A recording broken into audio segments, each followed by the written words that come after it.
this second part of the video, I'll just simply talk a bit about the results that students have submitted based on the ITP metric. And so here one can see, for example, the panel.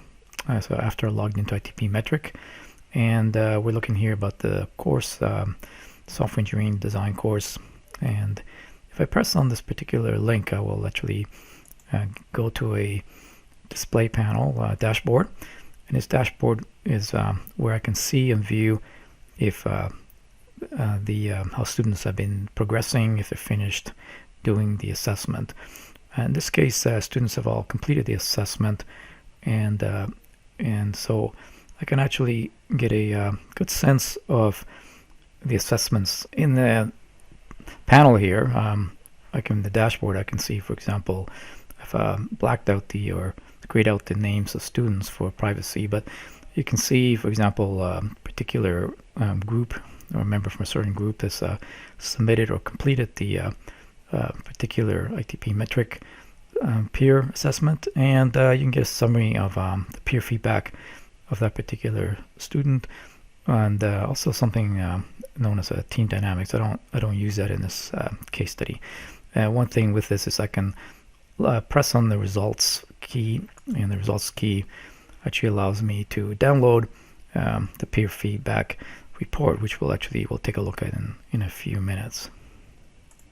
Now, this is an example of a peer feedback report. Students actually get a chance to read this, and in particular my case study, I in fact do not grade these or actually look at these.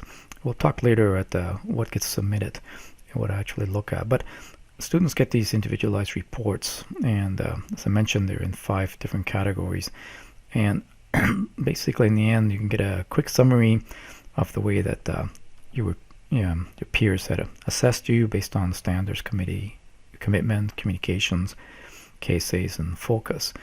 And what's nice about the report is that you can see, for example, a student can actually fill out a goal if they want. Now again, this is not a completed form. It's a form that gets generated by the peer. So what I ask the students to do is to complete these forms and submit them.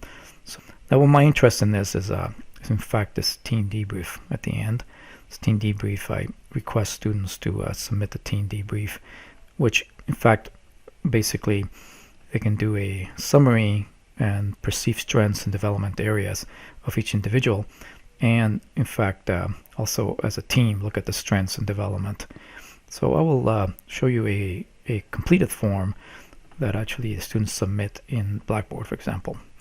Okay, for this particular course, I've created a Dropbox. It's called Team Assessment Feedback, and I kind of created, of course, a description and trying to inform the students of what I really want to be submitted. So for grading, I actually ask them to again submit the last page of this peer evaluation report. You can see right here, and the guidelines are in the reports that they receive. So this is a group submission, so I only expect one submission, not submission by individuals. And the whole idea behind this is I'm trying to assess their ability to reflect on these items here. I want them to try to reflect on, basically what they submit. But I'm really looking for, did all members participate in the peer assessments? The perceived strength statements justified, and are the development areas clear and actionable? Do the team strengths reflect a theme of the strengths of the individuals? Does the team development reflect an overall theme for an actionable improvement of the team?